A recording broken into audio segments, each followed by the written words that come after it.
August 1ರಿಂದ ಕಸ ಮುಕ್ತವನ್ನಾಗಿ ಮಾಡೋದಕ್ಕೆ GBA ಹೊರಟಿರುವಂತದ್ದು. ಆದ್ರೆ ಈ ಬೆಂಗಳೂರನ್ನ 15 ದಿನಗಳಲ್ಲಿ ಕಸವನ್ನ ತೆರವು ಮಾಡೋದಕ್ಕೆ ಸಾಧ್ಯನಾ?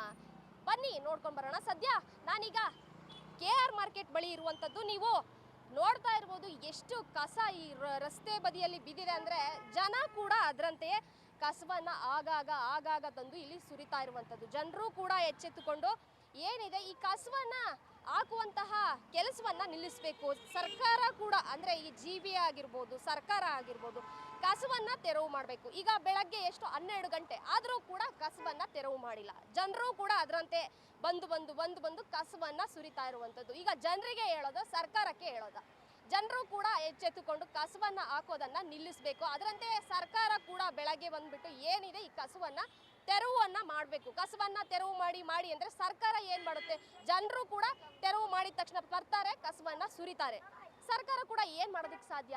ಈಗ ಸರ್ಕಾರಕ್ಕೂ ಹೇಳೋದಕ್ಕೂ ಸಾಧ್ಯ ಆಗಲ್ಲ, ಜನರಿಗೂ ಹೇಳೋದಕ್ಕೂ ಸಾಧ್ಯ ಆಗಿಲ್ಲ. ಜನರು ಕೂಡ ಇದನ್ನ ಕಸವನ್ನ ಆಗಾಗ ಇಲ್ಲಿ ತಂದು ಸುರಿತಾ ಇದ್ದಾರೆ. ನಾವು ಕೂಡ ನೋಡ್ತಾ ಇರುವಂತದ್ದು ದೃಶ್ಯಾವಳಿಯಲ್ಲಿ ಫುಟ್ಪಾತ್ ಸಂಪೂರ್ಣವಾಗಿ ಕಸದಿಂದ ಮುಚ್ಚಿ ಹೋಗಿರುವಂತದ್ದು ಏನಿದೆ. ಅಕ್ಕಪಕ್ಕ ಮನೆಯವ್ರಿಗೂ ಕೂಡ ಇಲ್ಲಿ ಈ ಗಬ್ಬು ನಾರ್ತಿರುವಂತಹ ವಾಸನೆಯಿಂದ ಆರೋಗ್ಯ ಸಮಸ್ಯೆಗಳು ಕೂಡ ಬರ್ತಾ ಇದೆ ಅನ್ನುವಂತಹ ಮಾತು ಹೇಳ್ತಿರೋದು.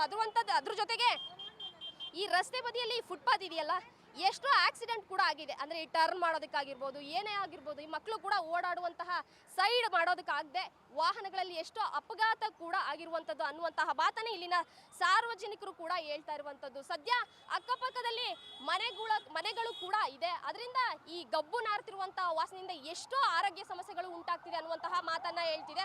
ಸರ್ಕಾರ ಈ ಬೆಂಗಳೂರಲ್ಲಿ ಇರುವಂತಹ ಕಸವನ್ನ ಅಂದ್ರೆ ಎಷ್ಟೋ ಟನ್, 1000 ಟನ್ ಕಸವನ್ನ ತೆರವು ಮಾಡ್ತೀವಿ ಅನ್ನುವಂತ, ಅದು ಕೂಡ ಕೇವಲ 15 ದಿನಗಳಲ್ಲಿ ತೆರವು ಮಾಡ್ತೀವಿ ಅನ್ನುವಂತಹ ಮಾತನ್ನ ಹೇಳ್ತಾ ಇರುವಂತದ್ದು. ಕೇವಲ 15 ದಿನಗಳಲ್ಲಿ ಕಸವನ್ನ ಮುಕ್ತ ಮಾಡೋದಕ್ಕೆ ಸಾಧ್ಯನಾ? ಈ ಕೃಷ್ಣ ಬೈರೇಗೌಡರು ಕೂಡ ಈ ಘೋಷಣೆಯನ್ನ ಮಾಡಿಸಿರುವಂತದ್ದು. ಏನು 15 ದಿನಗಳಲ್ಲಿ ಬೆಂಗಳೂರನ್ನ ಬ್ಲಾಕ್ ಸ್ಪಾಟ್ಗಳನ್ನ ಗುರುತು ಮಾಡಿದೀವಿ, ಅದನ್ನ ಕೇವಲ 15 ದಿನಗಳಲ್ಲಿ ತೆರವು ಮಾಡ್ತೀವಿ ಅನ್ನುವಂತಹ ಮಾತನ್ನ ಕೂಡ ಅವ್ರು ಹೇಳಿರುವಂತದ್ದು. ಇದು ಜಸ್ಟ್ ಘೋಷಣೆಯಾಗಿಯೇ ಉಳಿಯುತ್ತಾ ಅಥವಾ ಕಸವನ್ನ ತೆರವು ಮಾಡ್ತಾರಾ? ಎಲ್ಲವನ್ನೂ ಕೂಡ ಕಾದಷ್ಟೇ ನೋಡ್ಬೇಕಾಗಿದೆ. ಕ್ಯಾಮ್ರಾ ಪರ್ಸನ್ ರಾಜಾ ಜೊತೆ ದೀಪಾ, ಫ್ರೀಡಂ ಟಿವಿ ಕನ್ನಡ, ಬೆಂಗಳೂರು.